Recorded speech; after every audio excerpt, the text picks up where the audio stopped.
እንደምን አላችሁ? አሁን ያለነው እንግዲህ የሰርግ ዋዜማ ዳስ ስራ ሰርታችሁ ዳስ ስራው ተጠናቆ አሁን እረፍት አድርጋችሁ ነው። በአቶ ጫኔ አብጤ ቤት ማለት ነው። እስኪ ስለ አጠቃላይ ሁኔታው ምን እንደሰራችሁና ካሁን በኋላ ደግሞ ምን ስራ እንደሚቀራችሁ ፈጠነ መኮንን የአቶ ጫኔ አብጤ የአጎት ልጅ ጨምር አድርጎ ይነግረንና ከዛ ቀጣዩን ደግሞ ወደ ባለቤት እንሄዳለን። እሺ አሁን ዳስ ሰርተን በቃ እረፍት ላይ ነን፣ እየተመገብን ነው። በምግብ ላይ ነው ያለነው። አሁን እቺን ምግባችንን ተመግበን ስናበቃ አሁን ወደ ዳስ ዙረን እንጀራ እናስጋግራለን። እንጀራ አስጋግረን ጭፈራችንን እንገባና ስንጫወት ስንጨፍር እናድራለን። ከዛ ነገ ላይ ወደ 12 ሰዓት አካባቢ ሲደርስ በሬያችንን እናርዳለን። ከዛ ካረን በኋላ ሁሉም ወገናዊ ነገሮች አንዳንድ እንሰራ ጠላና ያው 30 አንድ ድርብ እንጀራ እናመጣለን። ያን አመተን በወገኑ እያደበላለቅን አዝማቻችንና ያው ድግሳችንን ስንመገብ እንውላለን። ባለቤቱም ያለውን መጠን ያመጣል።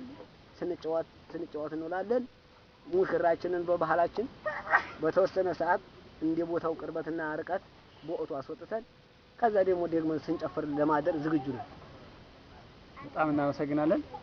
እስኪ እንግዲህ የሰርጉ ባለቤት ደግሞ በአንተ በኩል ምንድን ያለው ዝግጅት እና አጠቃላይ የሰርጉ ሁኔታ ደግሞ አንተ ብትጨምርልን። አሁን ለነገሩ ዝርዝሩን ፈጠነ መኮንን ተናግሯል። እኔም በተጨማሪ የምሰጠዋለኝ ባህል ነው። ልጅ ነው የሚዳረው።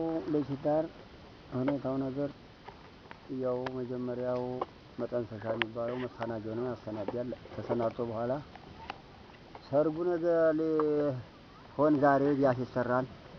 ዳስ ተሰርቶ አሁን ብዙ ነገር አለ። አጠቃላይ ሁሉም አርሱ ላይ ይፈጠማል። በዳሱ ሰራ በመነጋ ልጅቷ ትዳራለች። ስትዳር በባህል ዘመድ አዝማድ ያመጣል። አጋዥ ይባላል። አጋዥ ያግዛል። እንግዲህ ይሸኛል፣ ይበላል፣ ይጠጣል። ፌስታ ጨዋታ አለ። እንግዲህ ጭፈራ የሚባላል ጨዋታ ነው። ነገሩ ዙሮ ፌስታ ነው፣ ደስታ ነው ሁሉ የሚሰራ። ከዛ በኋላ ሴት ሆነች የምትዳረው ያው ሴት ናት። አጠቃላይ አሁን ፈጠነ ነካነካ ያደረገው ነገር አለ።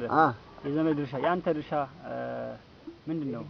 የባለቤት ድርሻው ምንድነው? የባለቤት ድርሻው ምንድነው? ጠራገ መጀመሪያ የባለቤት ድርሻው ስጋውን ይችላል፣ ያርዳል፣ በሬ ያርዳል። እንዲያሙ እንደ ሁኔታው ፍየልም ያርዳል። ዞረ ሁሉም ነገር የስጋ ዲያ የሚባልን ባለቤቱ ያጠቃልላል። ከሆነለት ልዩ የጎደለውን ሁላ ይሞላል። ቻርተር ነው፣ ሁሉን ነገር ይሞላል። ከሞላ ተጋግዞ ከቤተሰቡና ከዘመዱ ጋራ ያለውን ደስታ ይካፈላል። እና አጠቃላይ ባለቤቱ አውልት ነው፣ መሰብሰቢያ ነው፣ ቅርንጫፍ ነው፣ ሁሉን ነገር ያጠቃላል፣ ያሰባስባል። የጎደለውን ሁላ ይሞላል።